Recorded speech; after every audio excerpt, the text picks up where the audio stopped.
నమస్తే. ఇన్నాళ్ళు నన్ను సపోర్ట్ చేస్తూ, ఎంకరేజ్ చేస్తూ మీ ప్రేమని నాకు అందిస్తున్న ప్రతి ఒక్కరికి కృతజ్ఞతలు. అలాగే ఈ వీడియో కూడా ఖచ్చితంగా మీకు ఉపయోగపడుతుంది. లైక్, షేర్ అండ్ సబ్స్క్రైబ్ చేసి మీ సపోర్ట్‌ని నాకు అందించండి. అలాగే ఈ వీడియో పట్ల మీకున్న అభిప్రాయాన్ని కామెంట్ సెక్షన్‌లో కామెంట్ చేసి తెలియజేయండి. ఇప్పుడు వీడియోని చూద్దాం. జ్యోతిష్య శాస్త్రం ఒక అద్భుతం. వేదాంగమైన జ్యోతిష్య శాస్త్రం అనేటువంటిది మానవ జీవన గమనానికి ఒక వరం. జ్యోతిష్య శాస్త్రం నీ జీవితంలో వెలుగునింపే ఒక భాష. ఆ భాష నీకు అర్థమైతే ప్రకృతి నీతో మాట్లాడుతుంది. అస్ట్రాలజీ నేర్చుకోవాలి అనుకునే వారికి అద్భుత అవకాశం. మురళీధర శర్మ గారి అస్ట్రాలజీ క్లాసెస్ అతి త్వరలో మొదలు కాబోతున్నాయి. 100% జాబ్ గ్యారంటీ. వివరాల కొరకు సంప్రదించండి. నమస్తే, వెల్కమ్ టు అవర్ ఛానల్. నేను పద్మిని. ప్రస్తుతంతో పాటు ప్రముఖ ఆధ్యాత్మికవేత్త, ఆస్ట్రోన్యూమరాలజిస్ట్, వేదిక్ వాస్తు స్పెషలిస్ట్, శ్రీ విద్య మరియు హనుమత్ ఉపాసకులు బ్రహ్మశ్రీ డాక్టర్ సిస్లా జయశంకర్ గారు మనతో పాటు ఉన్నారు. మాట్లాడదాం సార్. నమస్తే సార్. ఉత్తరాభద్ర నక్షత్రం గురించి ఒక్కసారి మీ ద్వారా, అలాగే పాదాల వారీగా కూడా చెప్తున్నారు కాబట్టి ఏ ఏ పాదం వాళ్ళు ఎలా ఉంటారు, జీవితంలో ఖచ్చితంగా మార్చుకోవాల్సినటువంటి అంశాలు ఏంటి ఉత్తరాభద్ర వాళ్ళు, ఒకసారి మీ ద్వారా. ఉత్తరాభద్ర నక్షత్రానికి శనేశ్వరుడు అధిపతి. ఈ ఉత్తరాభద్ర నక్షత్రం వాళ్ళకు ఉండే కామన్ లక్షణాలు ఏంటంటే వక్త, మాటకారి, సుఖి, కంఫర్ట్ జోన్లో ఉంటాడు, సంతానపరుడు, శత్రువులు ఉందురు, ధార్మికుడు, పిరికివాడు. చూడండి ఎన్ని కాన్ఫ్లిక్ట్, ఎన్ని వేరియేషన్స్. లుబ్ధుడు, ధనమును నిల్వ చేయును, జాగ్రత్త పరులు, తమకు తెలిసిన విషయాన్ని ఎదుటి వారికి అవకాశం ఇవ్వరు. వీళ్ళకి ఒక దాంట్లో ప్రావీణ్యం ఉంటే ఆ పని చేయడానికి ఇంకొక ఛాన్స్ ఇవ్వరు, వాళ్ళే చేస్తారు. సో వీళ్ళకి తెలియకపోతేనే అది ఎదుటి వాళ్ళకి వదిలేస్తారు. కానీ ఒకవేళ వీళ్ళకి దాని పట్ల నాలెడ్జ్ ఉంటే మటుకు వాళ్ళకి ఛాన్స్ ఇవ్వరు, వీళ్ళే చేసేస్తారు. రాణింపు అవకాశాలు అధికం. పరిస్థితులను తనకు అనుకూలంగా మలుచుకుంటంలో దిట్ట. మంచి క్వాలిటీస్. రాణింపు అవకాశాలు అధికం. సక్సెస్ అయ్యే అవకాశాలు చాలా ఎక్కువ ఉన్నాయి. పరిస్థితులు తమకు అనుకూలంగా మలుచుకోవడంలో దిట్ట. ఎటువంటి సిచ్యుయేషన్ అయినా వాళ్ళకు అనుకూలంగా మార్చుకుంటారు. ఒకటో పాదాన పుట్టిన వాళ్ళకి కోపము, చంచలత్వము, ఉదారుడు, సమయానుకూల ప్రతిస్పందనలు లేకపోవటం. అంటే సిచ్యుయేషన్ బట్టి రియాక్ట్ అవ్వటం కొంచెం డిఫరెంట్గా ఉంటుంది. అది లేదు, సిచ్యుయేషన్ బట్టి రియాక్షన్ ఉండదు.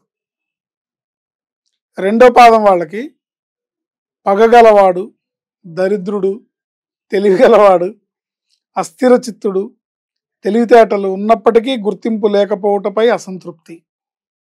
ఇవన్నీ నేనేం చెప్పట్లేదు, పరాశర మహర్షి చెప్పిన విషయాలు. అంటే ఎవరైనా ఉత్తరాభద్ర నక్షత్రం వాళ్ళు మనసు నొచ్చుకొని ఇలా ఎందుకు చెప్పారు అనుకోవచ్చు. పగగలవారు, దరిద్రుడు, తెలివిగలవారు, అస్థిర చిత్తుడు, తెలివితేటలు ఉన్నప్పటికీ గుర్తింపు లేకపోవటంపై అసంతృప్తి.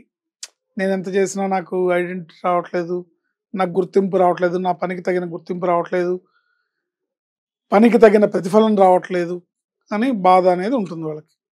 మూడో పాదం వాళ్ళు మందబుద్ధి, మతప్రీతి, అతి కోపము, పితృయులు చెప్పును, సిన్సియారిటీ, శ్రమతో రాణింపు లభిస్తుంది. ఇవన్నీ ఉంటాయి, కానీ వీళ్ళు సిన్సియర్గా కనుక శ్రమ చేస్తే సక్సెస్ అనేది ఉంటుంది. ఇది మూడో పాదం వాళ్ళకి. నాలుగో పాదం వాళ్ళకి కవితా ప్రీతి, బహుకుటుంబము, ఫ్యామిలీ మెంబర్స్ ఎక్కువ ఉంటారు, కోపము, కమిట్మెంట్ లేకపోవుట, చాకచక్యంతో కార్యసాధన, మూర్ఖత్వంతో పాడు చేసుకుంటారు.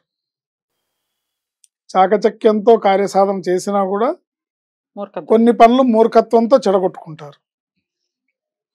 జీవితంలో ముఖ్యమైన విషయములు క్షణకాలంలో నిర్ణయం అవసరం అవుతాయి, అవే జీవితాన్ని నిర్దేశిస్తాయి.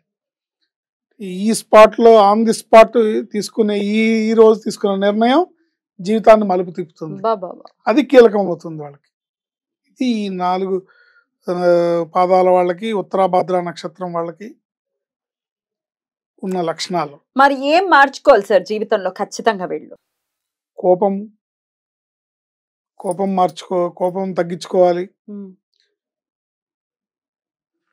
అవకాశవాదం ఉమ్, అవకాశవాదం అంటే సిచ్యుయేషన్ తగ్గట్టుగా వాళ్ళు మారిపోవడం, సిచ్యుయేషన్కి అనుకూలంగా చేంజ్ అయిపోవడం, ఇలాంటివి కొన్ని నెగిటివ్ థాట్స్, నెగిటివ్ లక్షణాలు ఏవైతే ఉన్నాయో వాటిని తగ్గించుకుంటే బాగుంటుంది. Right sir. ఇక ఆరాధన విషయం కూడా చెప్పండి సార్. ఏ ఆరాధన ఖచ్చితంగా చెయ్యాలి వీళ్ళు? వీళ్ళకి వెంకటేశ్వర స్వామి ఆరాధన చాలా బాగుంటుంది. శని భగవానుడు అధిపతి, ముఖ్యంగా వెంకటేశ్వర స్వామి. వీళ్ళు ప్రతి శనివారం వెంకటేశ్వర స్వామికి దీపారాధన చేసుకోవడం, వెంకటేశ్వర స్వామికి దండం పెట్టుకోవడం, వెంకటేశ్వర స్వామి గుడికి వెళ్ళడం, ఈ తత్వాన్ని కొంచెం మార్చుకొని, పైగా వీళ్ళకి ఉన్న ప్రధానమైన లైఫ్లో టాస్క్ ఏంటంటే స్పాట్లో తీసుకున్న డెసిషన్ అది రైట్ డెసిషన్ అయి ఉండాలి. ఒకవేళ అది రాంగ్ అయితే ఇబ్బంది పడతారు. కాబట్టి దీనికి సంబంధించి ఆంజనేయ స్వామి ఆరాధన వీళ్ళకి ప్రత్యేకంగా ఉపయోగపడుతుంది.